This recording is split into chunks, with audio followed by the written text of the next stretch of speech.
All right, if we haven't met, I'm Chad Beatty. I'm a professor in the Mechanical Engineering Department here at UT, obviously. I am also the co-director for Diversity, Equity, and Inclusion.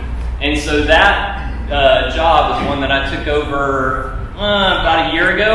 Yeah, about a year ago. Okay, so I got into that job not knowing anything about DEI or anything like that, so I just started reading, talking to people like crazy, trying to figure out what's going on. And so you guys are getting my summary of what I've learned in the last year, okay? So if I want to set that bar really low, okay? But hopefully you'll learn some stuff anyway, okay? The first thing I found out about DEI is it is a ridiculously highly politicized topic. It's polarized. People seem to do more shouting. I started going to the internet to try to learn something about this and quickly found out, oh my gosh, that people just yell at each other. So I didn't want that. I started reading some, they do name calling and reactionary policies and all that sort of stuff. So I just started reading articles and reading books and things like that, trying to get myself up to date on what's going on. So today what we're going to do is just take kind of a fresh, simple approach to what diversity, equity, and inclusion is and try to answer some very basic questions, okay? And so those questions are, in terms of diversity, are people different? We'll just start there, okay? Then we'll go to equity and see, are there barriers based on those differences, if they exist? Then inclusion, how should we treat people with differences? So at the very basic sense, that's what I consider those three to be: diversity, equity, and inclusion. And we'll kind of walk through those as we get. All right, so that's the outline. First of all, what is diversity?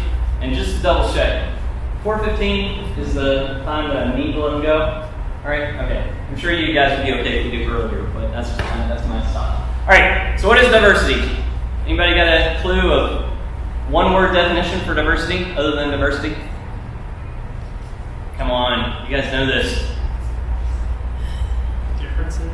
Thank you. Differences. Somebody's going to play ball. Okay. At the most basic level, diversity is differences. Okay? Now, those differences can be a lot of things. They can be race, religion, national origin, sex, gender, orientation, age, all that sort of stuff. That's the sort of stuff that you see a lot of times out there in the popular press and things like that in policies. But that's not what all that diversity is. It could also be height, weight, eye color, attractiveness, thinking style, political views, hometown. The list goes on and on and on and on and on. Okay? It's all just about the differences. That's what diversity is. Okay? Now, diversity is everywhere. Even in this room, every single one of you is diverse in one way or another. It could be your capabilities, values, thoughts, perspectives, whatever. Motivations, beliefs, nutrition, hometown, whatever. If we just gave you each like 5 minutes to talk to everybody else in the room, you would find out that you stand alone. Okay? There's something about you that's different than everybody in this room. And this is a fairly homogeneous group. We're all graduate students in engineering. That's a fairly weird segment of the population in and of itself. So you guys stand out from everybody else outside this room immediately, but even within this room, we're all different, okay? If you want to pick a different one, just to go off of, you'll find differences there. So we're already a crazy diverse group, okay? If you look at various different categories, okay? Now, there is incredible beauty in diversity because we're all made up of incredibly different traits, beliefs, hometowns, blah, blah, blah, all those different things. It's an incredibly beautiful society that we have, okay? To give you an example of how diversity helps make things beautiful, this is a picture of Monet's garden at Gizern. You guys see that? Gorgeous, right? What's the problem? How many colors are there? Now, I know you guys are good at math. You can count to one, right? It's just one color. If we go to 2 colors, man, that's a whole lot better. We've added a little diversity, okay? Go to 5 colors. Okay, starting to look pretty good right now. About 20 and all the way up to 256, okay? That's the best image I can find, right? We could add more color. as you bring in diversity, you can get depths and colors, and you can get better appreciation for what the master is trying to portray there, right? So if you look around the world around us, it's not just a bunch of colors, it's infinite everything. Everybody's different in about a gazillion different ways. So there is diversity just everywhere in our society. And used correctly, it makes a beautiful world, okay? So the question is, if each person is unique, okay, if that's all of us and a bunch of unique individuals, what happens when we start collecting those individuals into buckets, or groups? Are those groups different? Okay, so let's look at that. Yeah, they typically are.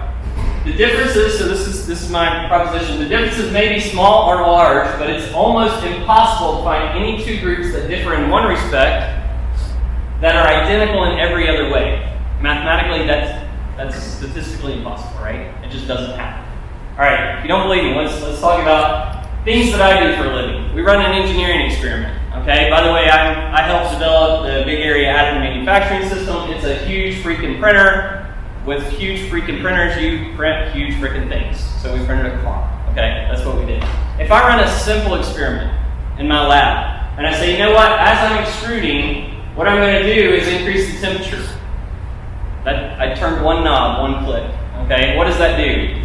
Well, that's going to decrease the viscosity. When we decrease the viscosity, we're going to increase the flow rate. The flow rate increase is going to increase the shear rate. The viscosity is going to drop again with that. Those fibers are going to align with that increased shear, and the stiffness is going to increase as a function of those fiber alignments, and so on, and so on, and so on, and so on, and so on. I turn one knob, one click, and all that stuff happened. Okay? Now, do you think people are more or less complicated than our printer?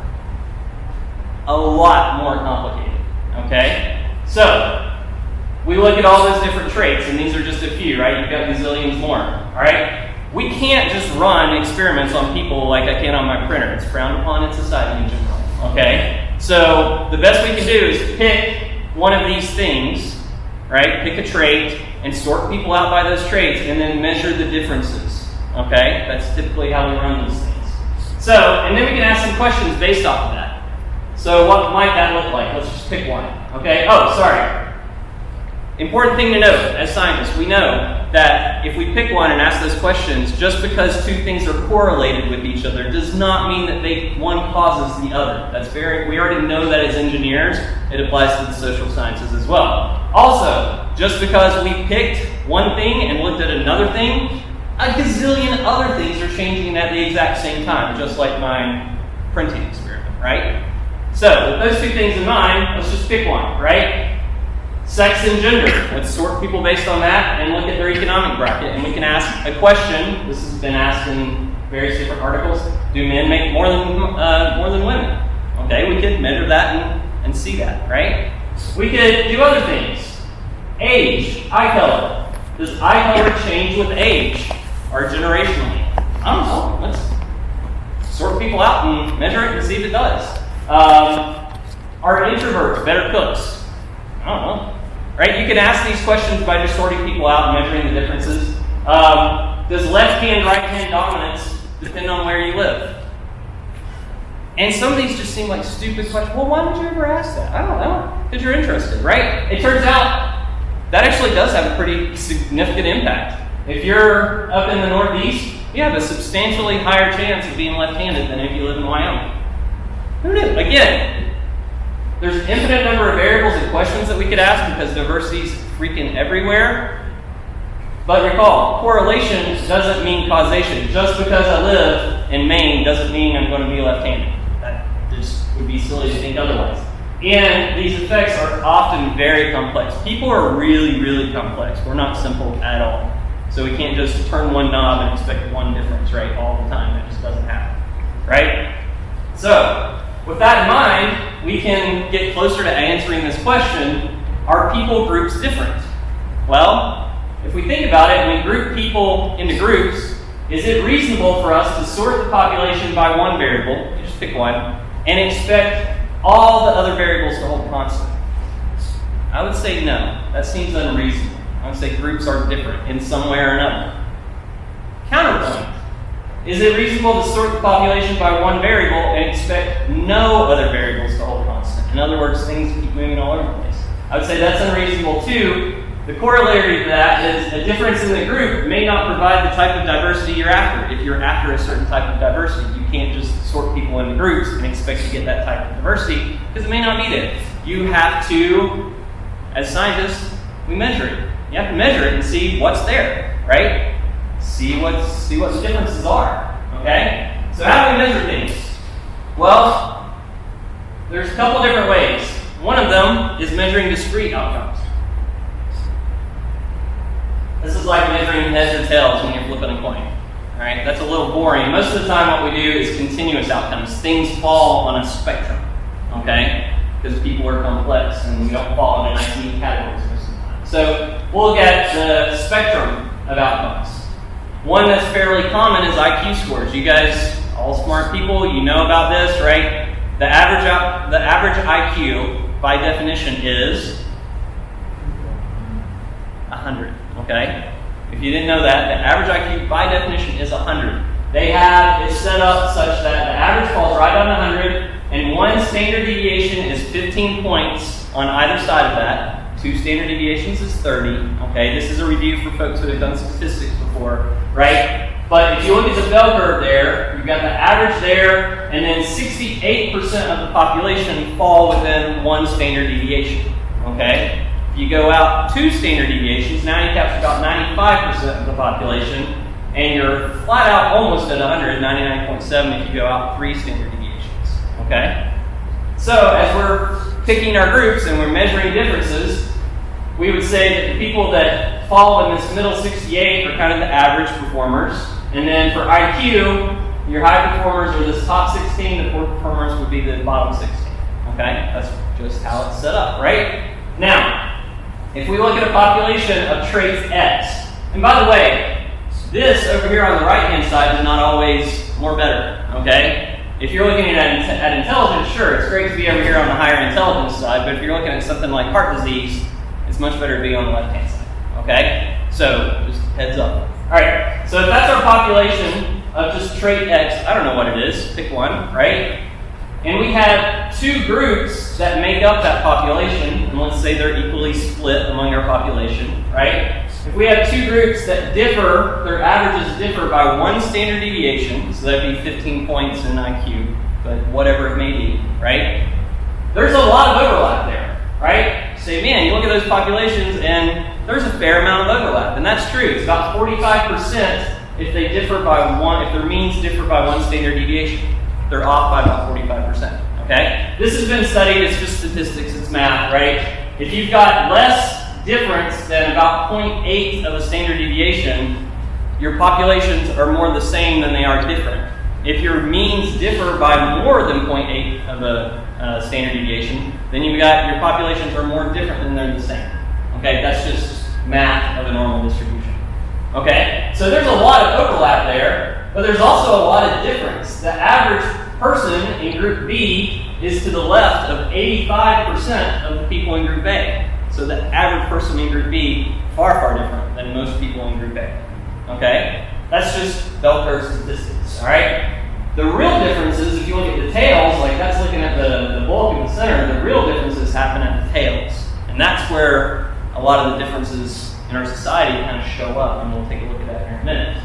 If you look at something that's easy to measure, we can just look at height measurements of men and women. And yeah, they kind of look like a bell curve. The comment on this is that within group variations and between group overlap are significant, and that is true. All right, if we try to represent these as a bell curve, those are the means. Women at 5'3", men at 5'9", and they're both around 3.5, 4-inch standard deviation.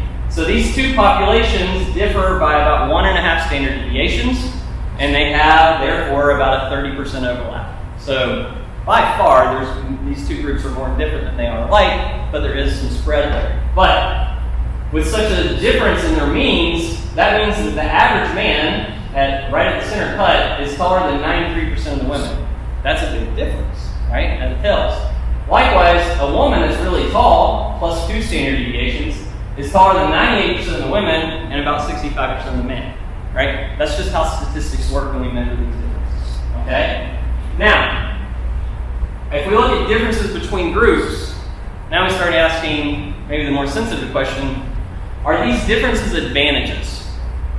Well, yeah, absolutely. That's why tall people are really good at basketball, short people really good jockeys, smart people really do well in college, faster people win more races. This is kind of obvious statements to make, right? The point is, by definition, if there's a relevant difference between groups, then that is an advantage or a disadvantage. That's just by definition, okay? So, remember though, we're talking about statistics, not people, okay? So, for example, they're not laws. If you're 7'7", you may be absolutely horrible at basketball. I've met those people, okay? Counterpoint, if you're 5'3", you might be an amazing basketball player. I don't know if you guys watched Muggsy Bogues play, but he was outstanding. Amazing to watch, okay? So the point to keep in mind is when we're talking about statistics like this, we're talking about groups, not individuals. Just because you are an outlier doesn't mean that those comments or those statistical observations are about you specifically. Groups versus people, right? Okay. And height isn't everything. People are really complex because Muggsy Bogues, if it was all about height, probably wouldn't be playing in the NBA. But he had just mad talent, so he did. Okay? Now, then, if some groups are different, right, can we say some groups are better? Ooh, now we're getting a little more touchy, right? But by definition, if groups are different, if they're diverse groups, and that difference is relevant to the outcome, then by definition, one group is better than the other group at that thing. Okay? For example, if we look at people running 5Ks, and we take the average speed of people running 5Ks in their 20s, 40s, and 60s. Well, shocker among shocker, right? The people in their 20s ran faster, 6.2. The people in the 40s were at 5.7, and the people in their 60s were running at 4.4. Okay? Not shocking, but statistics just say the average runner in their 20s is faster than 90% of the people in their 60s. I don't think anybody in this room would really be shocked by that. Okay? Based on that data, again, shocker, older people are slower. On average, I'm slower than all the people in this room. Okay? I'm less likely to win a race. Fair. Statistically. So the conclusion from that is younger people are better at foot races. Okay? So younger people are better. And there's something probably in your head going, you can't say that. You can't say certain groups are better. Well, let's look at it. Is that ageist, right? That would be the term. Is that ageist to say that? I would say no, because it's just summarizing the data that we can measure. It's not based on some unfounded belief, right? It's just saying, this is what the data says. Older people run slower. Yeah, okay. Now, remember too, it's referring to a specific trait or outcome. Younger people are better at foot races. We're not saying younger people are better human beings. That would be silly. All humans have the same value, okay? We're saying, all people have equal value, even if some may be better at certain things. We're not saying younger people are better human beings, or that certain people are better human beings. We're saying, very simply, younger people are better at foot races. Okay. Also, recall, we're comparing groups, so the differences that we're talking about are general. Some old people are faster than some young people.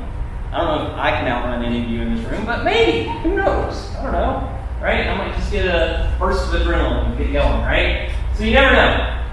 But the question then is, how do we misinterpret this? How have I've seen this misinterpreted in society a little bit. So if you sort people into groups and measure their traits, like you just took a bunch of people, sorted them out by whatever thing you picked, and you measure their traits, and let's just say there's differences in running speed and strength that we just measured between these.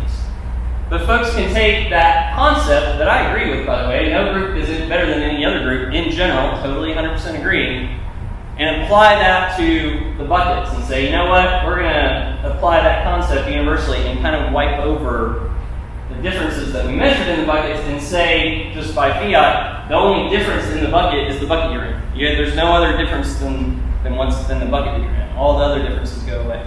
And I'm not sure that that's true, right? If we look at, take this a step further, the claim there then is every subgroup is identical in every other way. So no matter how you divide them up, every group or every bucket is going to have the identical talent, motivation, support, values, beliefs, preferences, thoughts. Just keep on going down that list. They're all the same. Your only difference was the bucket you're in. Okay? If that is your premise, then the conclusion that you make from that is, given equal opportunity, every group, every bucket will pursue every task in equal amounts and have similar success at them. I don't know that I agree with that. Right? Because this would go to saying old people are just as good as young people, totally agree with that, and should win just as many foot races. None of the data shows that out. And this line of thinking, and this is where I've seen it get misinterpreted time and again, is that ignoring these differences, those other differences, is actually counter to diversity because you're not appreciating the value that those different groups bring, right? So it's for the young people, we'd be like, all right, we're going to give an award for first place for whoever was fastest, right? But we're also going to give an award for longevity. Like this person just finished their 500th mile or whatever. That's awesome. It's hard for a young person to win that one because they haven't been around long enough. But we can appreciate those different levels of diversity. To give you another example of that, let's look at our UT football team. It's doing very well, by the way. Love it, right? But you look at a football team. You've got the big guys up front. They're big and strong, right? You've got the tight end. He's fast. He's got really good hands. The tailback, very quick, very tough. Quarterback, typically, he's got a really good arm and he's smart, okay? These different levels of diversity that we're appreciating and putting on the field at the same time and working together, when I look at that, and I know my wife gives me grief for this, but when I look at a good football play happen, I see art. I see this happening. I'm just like, oh, it's so beautiful. Look at how everybody worked together. It just gives me chill bumps. And she laughs at me and goes like, you're crazy. What are you talking about? But that's what I see because of the diversity that's expertly on display on the field. I love that. Okay, so summing up diversity. Everybody's different, and groups are also usually different as well because people are really freaking complex. Those differences may have advantages or disadvantages in certain environments, and although this may mean that a group performs better or worse on average, again, we're talking about groups, that does not mean that people in a group are better or worse people. Everybody's equal.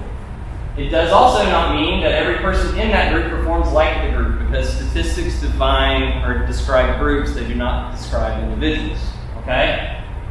And those differences can be beautiful when they're appreciated and utilized properly, like players on a football team, like artwork on a painting, that sort of thing. So, you guys get the main points on diversity?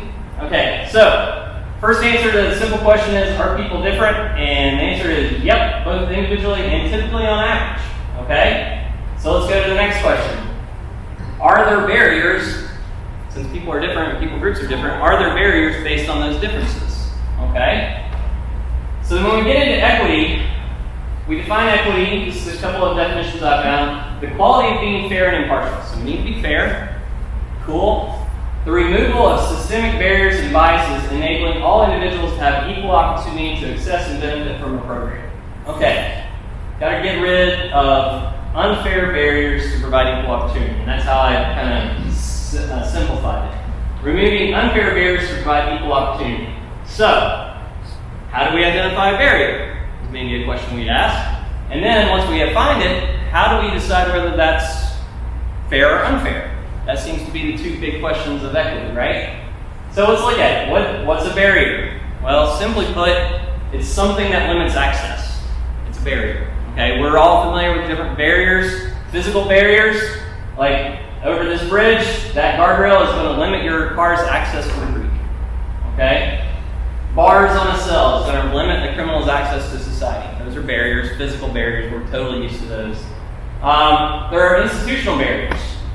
So, for example, all of y'all had to score really well to get into college. That would be an institutional barrier. Also, if you're going for financial aid, there's a barrier to that too. You can't make more than a certain amount or else you're ineligible for financial aid. Okay, those would be institutional barriers. Alright? More softer barriers are social barriers that we usually consider to be stereotypes. And those are things such as this, women are in the kitchen, men are mechanics, and then all sorts of Hollywood stereotypes that get thrown on top of this as well. Okay? Those are a little more softer, right? But let's look at that. are all barriers bad? Just because it's a barrier doesn't need to go away. Okay? Should we primarily accept smarter students into UT? Yeah, I would say so. Let's let the smart kids in, right? Should we recruit wide receivers that can run and catch better than most? Yeah, I'd say those are the ones we want to recruit. Okay? Should your doctor have a medical degree? You ever notice that's the one profession where they have the degree sitting right there in the office while you're waiting on them? It's almost like they need to prove that they get to tell you stuff. It's kind of interesting. Should your medicine bottle have in it what it actually says? Man, I really hope so, right? Should felons own guns? I'd really rather not, right? So there are some barriers that are good and necessary. So just because it's a barrier doesn't mean it necessarily needs to be gotten rid of. So we need to add, some barriers though are clearly wrong and unfair. Like segregation and Jim Crow laws in the 1960s. Clearly bad. Needed to go away. Absolutely, right? So there's good ones and bad ones. So which ones do we keep versus eliminate? Fair question. I would say the criteria that are fair and relevant, we keep. Right? Those might be things like, hey, you know what? That's a dangerous dude. We should probably keep him locked up. Thumbs up on that. Poorer families probably need more financial aid. I'm okay with that one. Let's give the financial aid to the people that need it. So that's a physical and institutional barrier. Those are good. I'm cool with those. However, if the criteria is unfair or irrelevant, that's where it needs to go away. Right? If we say skin color limits access to education, clearly bad, totally unfair, it needs to go away. If we were to hypothetically say, hey, your gender really determines how much you're going to spend on your hamburger, I'd say that one's unfair, that needs to go away. So, right? We would look at those and say, either not relevant, unfair, that's a bad barrier, it needs to go away. Alright, so, let's say for engineering students, because that's the world we know, let's say there's this metric for engineering students that follows a normal distribution, and we'll call it a success potential, among graduating high school seniors. And this could be made up of a ton of stuff, right? It could be your computer skills, your creativity. Did you have access to a good guidance counselor? Did you have access to resources? It could be your quality of your high school. There's a bunch of stuff that could go into this hypothetical engineering success criteria, right? And remember, all of these are on normal distributions probably of their own. They're on a spectrum. They're not just here or there, right? So if we lump all those together and we say, all right, we've got this population that follows a normal curve for engineering success. And let's say, and I looked this up, in 2019, there were 145,000 engineering degrees awarded. That seems like a lot, right? Now, that same year, there were about 3.8 million 22-year-olds in the United States. Those that would have graduated high school at 18 and taken 4 years to graduate. Let's just say on average that happened, okay? That means that about 3.8% of those high school seniors went to college and got a degree. So it's about 3.8%, okay? If we're looking at this normal distribution of those high school seniors, where do you think that 3.8% would have logically come from? Well, if more success is to the right and potential, you would expect it to come from there, right? So, if we look at our two populations again, that are separated by one standard deviation, and we say, you know what, we're going to take that, well, yeah, there's big overlap at the center, we've already covered that, but that big difference at the tails is what's going to show up here, because we're taking that 3.8% from the tails. So if we take 7% from the gray and 0.66 from the green, then that means that 91% of our engineering students, based on that normal distribution and the offset by one standard deviation, that means that 91% of the engineering students come from group A, even though they just differ in their means by one standard deviation, meaning that they have about a 30-some% overlap. That's a big difference. And you might say, well, populations don't differ by that much. Let's say that we had now 3 populations that just differed by half a standard deviation. Okay, well, what does that 3.8% look like now? All right, you get about 8% from group A, 2.8 from group B, and 0.8 from group C, and that gives you also a fairly slanted population, 70, 24, and 7. So, just based on this math, right, those differences in these groups, if there are differences in that group, I don't know that there are, we've got to measure those, right? But if there are differences in that group, those differences then drive those differences between the two different populations. And I mean, that's just straight up math, right? But it's looking at, are the admission criteria reasonable and relevant? If we could measure this accurately, I would say, yeah, that's probably pretty relevant to have to take your top performers to get into school and graduate school and that sort of thing. Okay, so what if there is an institutional barrier? What if we said, you know what, I don't like that 70% of Group A gets in there, I'm not going to let them in, right? I just don't want Group A getting in there. Well then, it would fall to 8.5% of Group B and 3% of Group C, and then you're looking at a distribution that looks like that, right? Now, is that fair and relevant?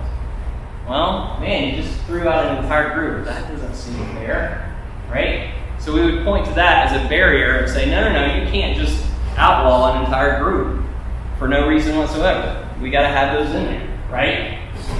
Now, this is where I've seen inequity getting misinterpreted quite a bit. If we interpret it correctly, what we talked about earlier was removing unfair barriers to provide equal opportunity. That was the definition we talked about earlier. So if you're looking at a race and you've got two participants in it, and one of them has a lot more barriers there, that's not an equal opportunity. That's not a level playing field. We need to get rid of those. And that would be equity. Removing barriers to provide equal opportunity. Good deal. All right? Now, even under that system, the rabbit's still going to win most of the time. Let's say that he's younger versus older, or I don't care what, whatever it is. He's faster, he's going to win most of the time. But that's still an equal opportunity race, even though the rabbit wins all the time. That's good. All the unfair barriers were taken away. Now, where this gets misinterpreted is where we want to manipulate the criteria to make sure we have equal outcomes. And that's where you say, you know what, Mr. Turtle's slower than Mr. Rabbit, so we're going to make that barrier a lot smaller for him and get him a head start so that Mr. Turtle wins half the time than Mr. Rabbit. And people coming to watch this race would be like, that's not an equal race, that's not fair. And that's not what UT does, right? UT's policy is, we do not lower the bar, we want to level the playing field. UT is promoting this level of correct interpretation of equity up there, not the one where we just manipulate the knobs to make sure that we get a certain outcome, okay? Now the dangers with this, if we manipulate the criteria and we say, you know what, I don't want as much Group A or B. Now we already talked about it, we just say no Group A, that's not allowed. But what if we back off on that just a little bit and say, I don't want as much Group A, and I don't want as much Group B. Well, people would still bristle at that, but what I see it cited a lot of times, it's more commonly stated as, we want more Group C because they're underrepresented. Well, it's saying the exact same thing, okay? And more likely what we're doing is we're saying, you know what, each one of those is a third of the population, and we want our outcome to match. So we want it to be a third, a third, a third, which in order to get that, you got to get 3.8 from each population and drive it that way. Okay, that's the lowering of the bar that UT doesn't want to do, okay? So the admission criteria isn't reasonable or relevant because it's not based on that, and that would be what we would call is not fair. If we go back to one of my favorite examples of the football team, and we said, you know what, looking out there, that's not equally represented. There's not enough old people out there. We need more old people on the football team, okay? Because they're all 20-something-year-olds. Why? Well, because they're underrepresented. Okay, but do they have any relevant skills or traits that would help the team? Do they have relevance, right? Well, no, they're typically, weaker, slower, and more fragile, but they have a lot of life experiences that can really help out the team in terms of wisdom. Okay, well, sounds like they'd make a terrible player, probably true. You don't see a lot of 40-somethings out there playing football, but they'd make a really good coach. Well, no, there's already too many old guys coaching, we need more younger guys. And then the simple response, why? And you just repeat that same conversation, okay? We need to be looking at fair and relevant criteria in this, right? The problems with manipulating the criteria, if we turn the knobs to try to get the same outcome, this creates a lot of problems. The not least of which is it's illegal for most groups that we think about in that first list. If you look at the UT Equal Opportunity Statement and all the different federal regulations, they say we cannot give any preference for race, color, national origin, religion, sex, pregnancy, marital status, all those other ones, if you look at that, if you give any preference for that in your admissions criteria or your access to certain educational activities or things like that, that's blatantly illegal. Absolutely. Okay? You can't say, we're hiring and we're going to give a preference for some subgroup that's in that list. You just can't do it. It's illegal unless that subgroup is relevant. Example of that. If you were making a movie with Jackie Robinson as it would be relevant to have a black person play Jackie Robinson because he was the first black baseball player, right? So that would be a relevant way that you could differ on that, and that would be totally fine. Otherwise, it's illegal if it's not relevant. Okay, does that make sense? The other case is, by lowering that bar and saying we're only going to pick a certain amount from each group, you're losing your talent. That's about 8% of the population that's totally ignored by doing that. So that's no good from a societal perspective. Psychologically, if you have 3 different groups and they perform like that, and all of a sudden your new boss comes from a certain subgroup, this causes a lot of distrust in the group because people of all different groups, and I've heard these conversations, did they just get promoted because they're of a certain subgroup? Well, that's horrible for team dynamics and leadership. Not only that, but the new boss is sitting there going, did I get promoted just because I'm a certain subgroup? Right? And I've actually heard really qualified people make that exact comment to me in the last 3 weeks that are at super high levels, and they're like, man, I hope I'm not here just because I'm of a certain subgroup. I'm like, how horrible is that? And because I know them, and they are exquisitely qualified for that position and doing it well. But the fact that that's in their head is a problem, right? So that's what happens when we start manipulating those knobs. So how do we identify those barriers? If we say, you know what, the fact that these don't equal, doesn't that mean that there's an institutional or societal barrier? Doesn't that mean that? Maybe, but maybe not. I don't know. You have to go and look and see if there's a barrier there, right? For example, if you look at the federal incarceration rates, if I told you, and this is true, a minority population is imprisoned at a rate 14 times higher than that of the majority population, would you look at just that one statistic and say, man, that's the sign of an unfair legal system? Well, maybe not. All right, that in and of itself doesn't mean that. By the way, this may not be the groups that you're thinking of. Does anybody have an idea of what those 2 groups are? Men and women. Bingo. Men are incarcerated at a rate 14 times higher than women. And you might be going, oh, wait a minute, you said minority. Well, shocker, if you look at the gender spread across the United States, men are in the slight minority. Okay? But does this difference necessarily mean that there's an institutional or social barrier associated with that? Should we be incarcerating more women? I don't plan on starting up that movement anytime soon. I don't think that's right. Okay? But do we look at it and say, are men actually committing more crimes? Maybe. Let's look at the data, right? Note that we're only talking about 0.12% of the population. Okay? So if we just look at one category, one of those buckets or one of those barriers, and we say, are men actually more aggressive? And we're talking about physically, like direct aggression, physical and verbal. Well, I can't pronounce that name, but somebody studied this back in 2015 and found, yep, they really are. By almost a full standard deviation, women are much more non-aggressive than men show much more aggression. And if we play that same statistical look and look at just the 0.12% in the tail, based on that, if we just base that on aggressive versus non-aggressive, a big difference in prison population is not shocking at all. Just based on that one. Now we're only looking at one variable. There's more involved, but man, that one's pretty telling. Okay? If we look at other differences in people's groups, right? If we say, you know what, men and women are different on aggression, are they different between an interest in people versus things?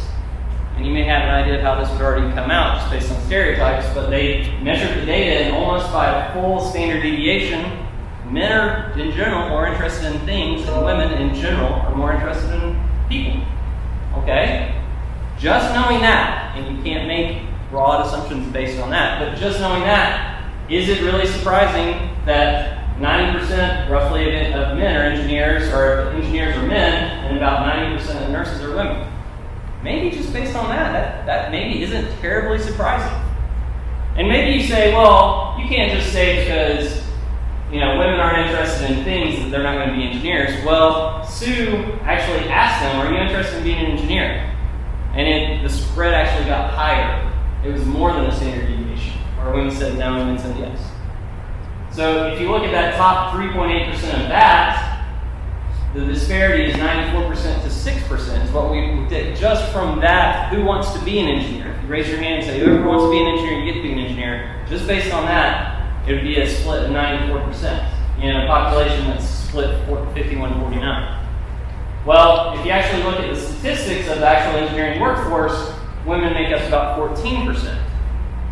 So, is there a barrier there that is 51% of the population and only 14% of the workforce? Or is there a barrier there that more men want to be engineers but aren't? So, the differences are a good place to look for barriers. The differences don't necessarily mean that there is a barrier. That's unfair, is kind of my point. Okay, but you may say, you know what, though, aren't these differences between men and women just socially programmed in, right, over years and generations? Well, maybe not. Let's look at that. People actually study this. So, as society advances, as we become more egalitarian, and that's a new word for me, maybe it is for you. Egalitarian is relating to or believing in the principle that all people are equal and deserve equal rights and opportunities. Good. Okay. As societies become more egalitarian, would we expect group differences to increase or decrease, do you think? Oh, let's measure it. Well, they did. So they did a study across 55 different cultures, did a meta-analysis of personality differences, and found out that more prosperous and egalitarian societies, they found that the personality profiles of men and women became decidedly less similar. Those two curves parted more, the more egalitarian or equal the societies became. Which is fascinating. They found this as an incredible paradox, and I do too. It's not what you would expect. That's why you measure and look at the data, right? This is the data from that study that as they become increasingly egalitarian, and these are different societies across the world, you can say, well, one should be down 2 more spots or up 2 more spots or something like that. But you can see that the differences in personalities diverge as you become more and more egalitarian, which was fascinating to me and to the authors of the study. Well, does this have any impact on STEM careers? Well, Stoet and Geary in 2018, they did a similar study, international study, and they found that a major contextual factor that appears to influence women's engagement in STEM education and occupations, we found that countries with high levels of gender equality have some of the largest STEM gaps in secondary and tertiary education. In other words, the more egalitarian these societies become, the less women seem to want to go into STEM fields, which was an absolute paradox. They call it a paradox because the more gender equal countries are those that give girls and women more educational empowerment opportunities. And if you read this, it's a fascinating study. They have some theories as to why that is, and you may believe or disbelieve those, but that's what the data seems to say, which is kind of interesting, right?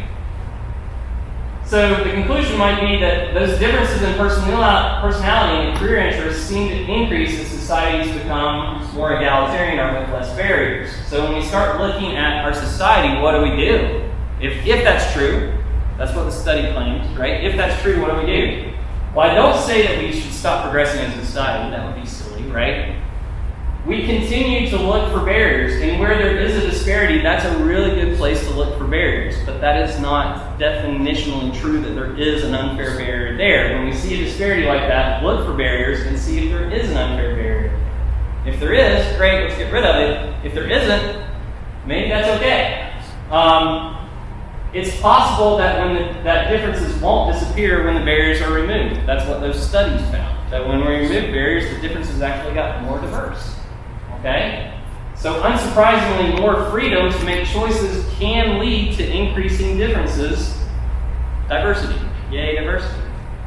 Interesting, right? Okay, so are there barriers based on those differences? If people are different, do we have barriers based on those? Yep. Some of those barriers are unfair and should be removed. Some of them are fair and should remain. That's what I've done. All right, let's look at inclusion.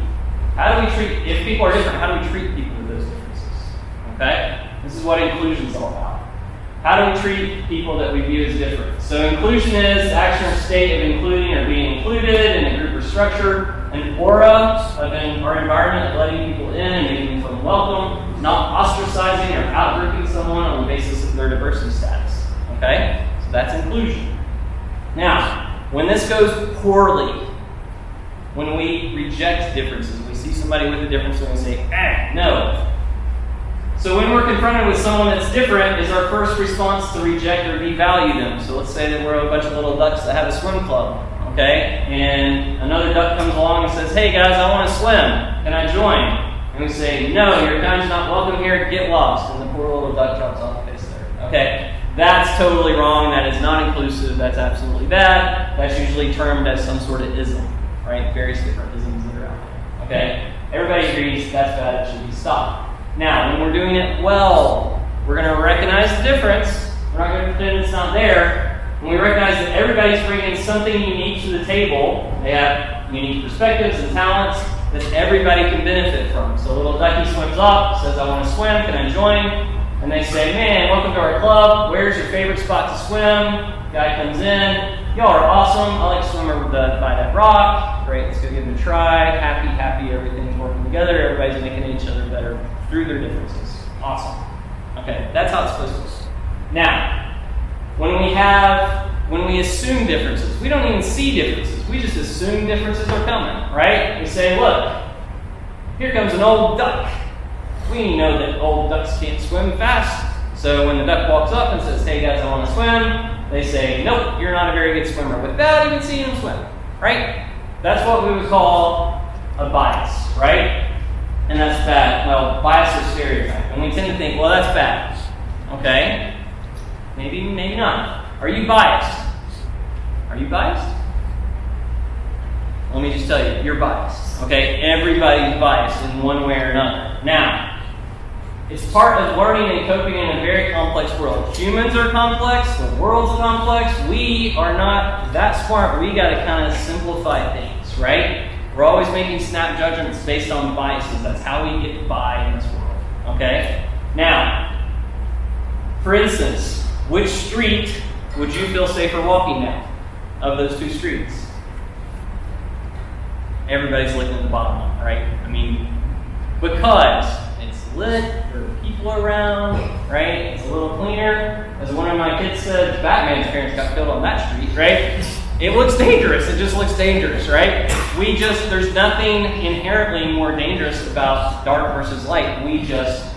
Bad things happen at night. That's just the way we've been brought up. We just naturally think that. And statistics prove that out, right?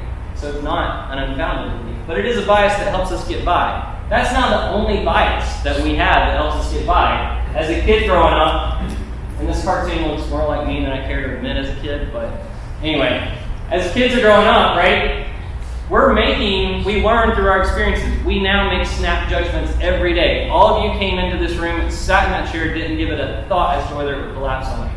Because you've been biased. You've built up data upon data upon data that every time you come in this room and sit in a chair, it holds you up. So you didn't even give it a thought when you sat down. And that's fine, because if you went through your life evaluating everything to that degree, you wouldn't make it out of your bedroom. Like, you'd just be stuck there because you're just trying to process everything. So that's what we do as humans. We can look at a bridge like that and make a very snap judgment as we're riding our bike or our skateboard or walking. Hey, it's a sturdy bridge. I think I'll go over it, right? Nobody gave it a thought when you walk across a ped walkway like the bridge, right? It's sturdy. It's helped me up every day so far. I'm not even going to give it a second thought. I'm just walking down that bridge. That's good. That's fine. That's how we proceed through society. You look at an old rickety one, you go, that's weak. I want to be a little more careful as I'm venturing out on this bridge, all right? Totally stereotypes, totally biases. And they're helpful, right? With people, it gets a little more funky, okay? This is not a good representation of a teacher I had in elementary school, but let's just say it is, okay? Teacher I had in elementary school, she was pretty smart.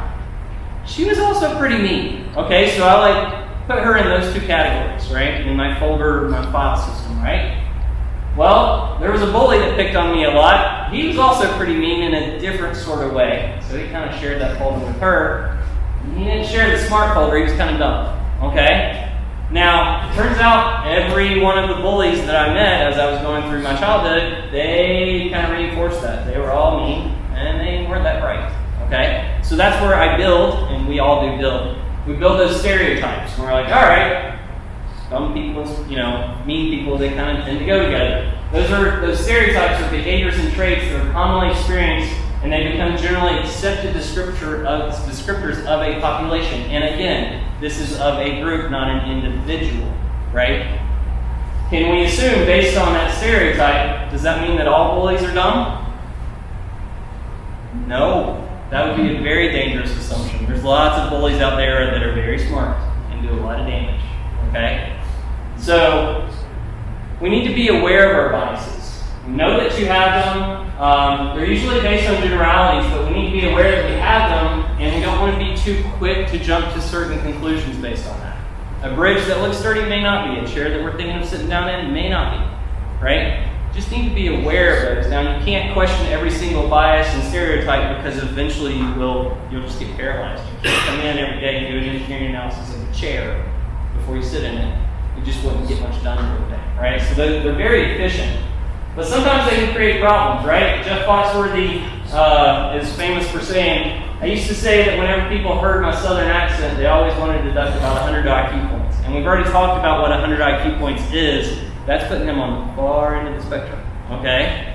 So he kind of made a career out of talking like that, right? But I grew up as self-proclaimed hillbilly, totally hillbilly, 100%, okay? I didn't talk like this when I came out of high school. I've had to learn to talk a little more polished so that people can understand me and they don't immediately deduct 100 IQ points.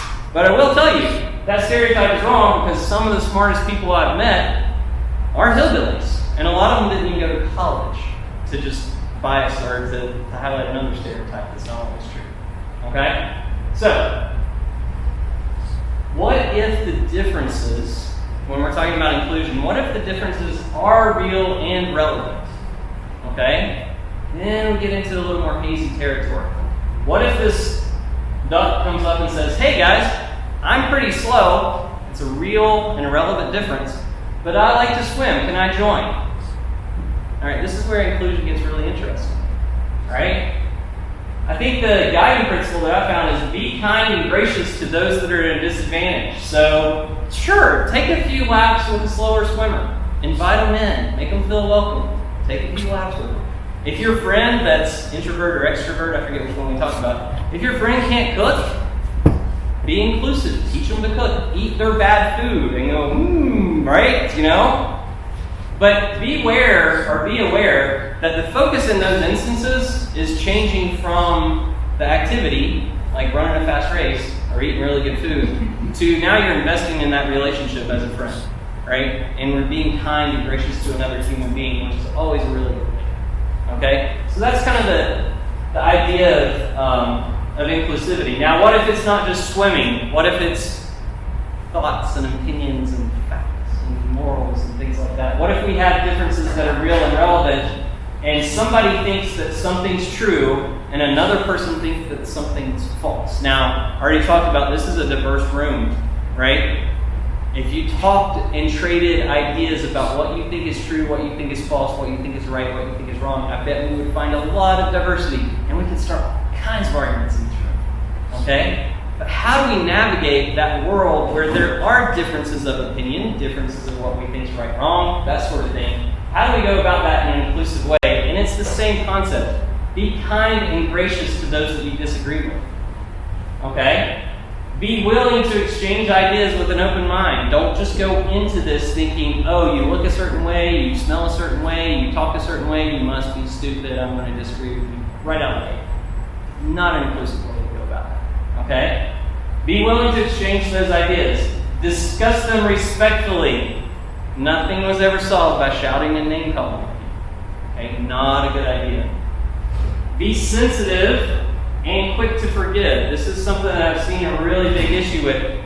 Offensive, if you're discussing something legitimate It is almost impossible to have a meaningful conversation about things you disagree with without the potential of being offended, right? Don't be so quick to get offended. Be gracious, right? Be kind, be forgiving. Discuss things with an open mind, right? If somebody said statement A is false, and this next person says, "How dare you, I'm offended," conversation just stopped. Exchange of ideas just stopped. That's not inclusive at all. That's just a good way to put up a barrier, and those unfair barriers are what we're trying to get rid of, right? So keep an open mind. In order to have meaningful conversations that include a diversity of thought, disagreements, we need to be mature, kind, and respectful. Okay, so instead of somebody saying something that you disagree with, and if you're having trouble imagining that, think of the thing that you just think is absolutely right and true, and then having someone come up and say that's false. How are you going to respond to that person? Right? Hopefully, it's with kindness and graciousness. Say, you know what? You don't have to agree with them, by the way. You don't have to say, "Oh, I totally agree with you, you're great," right? That's not inclusivity. What inclusivity is saying, you know what? That's an interesting perspective. I disagree with it, but I'd love to discuss it further with you. That's welcoming, that's inclusive. That's not just putting up a bar and saying, "I'm offended," right? Okay, this is the topic of Chancellor Plowman's September monthly message. She said, civil discourse was the topic. Civil discourse and intellectual curiosity is part of what makes a volunteer, and it's the kind of leadership our country really needs now more than ever. Restoring civility doesn't mean shying away from tough conversations, and it doesn't mean you'll always agree. It's okay to disagree with people, as long as we do it with civil, we have civil discourse, right? It means approaching these debates head on with humility, curiosity, and a willingness to consider that the other person just might be right. And that's a podcast that Governor Bredesen and Bill Haslam started together, and they disagree on a few things, but the title of the podcast is "You Might Be Right." So the next time you're having a conversation and you feel like you've been offended, maybe start with the concept, you might be right, and see where it goes, right? That's what we're at college for, is to have those open exchange of ideas and to kind of push on each other a little bit, right?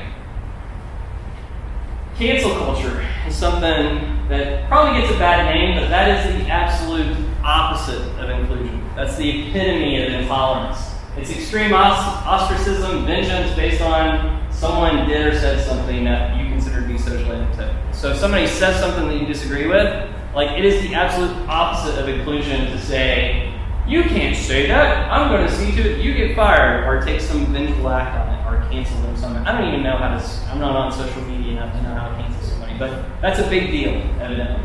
That's the absolute opposite of inclusion. All right.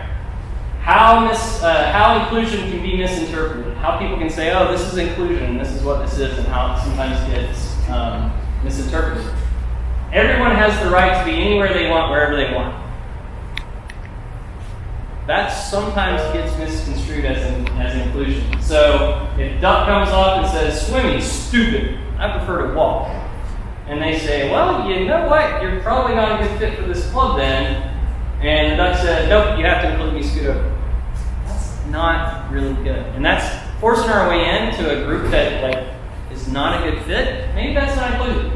When we say, we know this intuitively. I mean, there's all kinds of places we can't go. Just try to step behind the line of TSA next time you're in the airport. They will very quickly let you know that you do not belong there. And there are good reasons for it. Okay?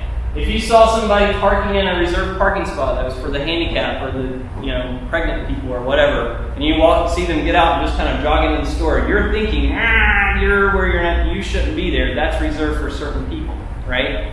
Because it's a fair and relevant barrier, right? It should be there. That's good. Okay? So the question then is it okay to have a group, club, organization with certain interest police activities if they have fair and relevant barriers to entry? Okay? Is that okay? Are we allowed to have clubs and groups that think certain things and have certain barriers for entry? Well, say yeah, if those barriers are fair and relevant. I can't just go onto the football team. As much as I want to walk out there and take a snap, say, "Hendon, get out of my way, I'm taking a snap," right? I can't do that, right? And that's fair and relevant. That's totally agree with that. Not everybody gets in the National Honor Society. That's why it gets to be a thing that people respect and admire, because not everybody gets in, right? That exclusivity in that case, because it's fair and relevant, totally good. Okay? One other way that it can be misinterpreted. We should treat the concept is we should treat everyone exactly the same. And I've seen this several different places. We treat everybody the same way and there's no exception. I agree with that in general. But there is some discernment that's necessary. It's really hard to make that blanket statement because you will very quickly find that you violate it yourself. Okay? Should you treat your doctor exactly the same way as you treat your waitress when they say, "How you doing?" You probably don't. You probably shouldn't. Your waitress doesn't want to know that information. Okay? Your doctor needs to. There is some discernment there. Should you treat a neighbor bringing over some food to your front door the same as a burglar trying to break through your front door? Probably not. There's some discernment and wisdom there. Should you treat your spouse the same way that you treat your coworker? You really shouldn't. Like, that'll get you into some deep, deep trouble. Okay? So, this concept of we should treat everyone exactly the same sounds good until you get down to where it actually comes into play. So, be careful of those sort of things. So, what is the proper attitude of inclusion that I've found? We can treat people differently. That's okay, because they're different. You know, my spouse and my coworker are totally different people. It's okay and expected that I treat them differently. But I should treat everyone with a default setting of welcoming, understanding, and respect. And respect is a really big one, right? I can disagree with you totally. I can respect you while I disagree with you. Okay? There's a good advice written in a really old book that I read a lot. It says, treat others the way you'd like to be treated. That's pretty good advice, right? I want to be treated with respect. You want to be treated with respect. Let's do that. Okay? That's a really good way of summarizing that inclusivity. All right, so got down to our last question. How should we treat people with differences? I would say have a default setting of welcoming, a default attitude of welcoming. Be willing to discuss differing views while extending grace, forgiveness, and respect. Don't be so quick to get offended. Don't be so quick to shut down and cancel and say all this. Like, open up your mind, have a very civil discourse. That's what Chancellor Plowman is encouraging us to do. All right, so how do we move forward? Just a couple simple things. Everybody's different. That's diversity. That's wonderful. Every person is blessed in different ways, so be thankful for what you have. You're different than other people in wonderful, amazing ways. Be thankful for that. You are also different from other people in challenging ways, okay? Everybody's got certain challenges. Every single person in this room has challenges. A lot of them are different, right? So work hard to overcome yours and help others overcome theirs where you can. If you've got the opportunity, take down those barriers where they exist. Second one is realize every person has value, no matter what you've done, where you come from, what you believe, whatever. So we can acknowledge those differences and still move forward with respect, treating others with kindness and graciousness and respect. Okay? Golden rule of treat, do unto others, right? Okay. I think I got you out of here 8 minutes early, but I got a few time for questions if you have any. So.